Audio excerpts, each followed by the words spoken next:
বলা হয়েছে তোমরা কখনো হতাশ হবে না, কারণ তাকদির লেখা হয়ে গেছে, হতাশ হওয়ার কোনো কারণ নাই। একটা প্রবণতা আমরা সমাজে দেখছি আত্মহত্যার। ইয়াং জেনারেশনকে আমরা নসিহত করব যে ভুলেও নিজের জীবনকে বিসর্জন দিতে যাবেন। আল্লাহ রাব্বুল আলামিন আপনাদেরকে সৃষ্টি করেছেন তার ইবাদত করার জন্য এবং তার জমিনে তার দিনটাকে প্রতিষ্ঠা করার জন্য।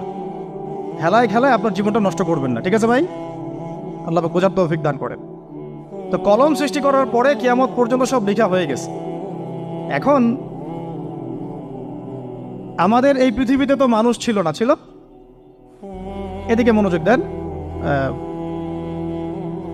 এই পৃথিবীতে কি আগে মানুষ ছিল? এই পৃথিবীতে আগে কি ছিল তাহলে বলেন? হ্যাঁ, মাশাআল্লাহ। এই পৃথিবীতে আগে কি ছিল? এখন ওরা নাই। সবার সাথেই কিন্তু একটা করে আছে, কমপক্ষে কয়টা করে? সবার সাথে কম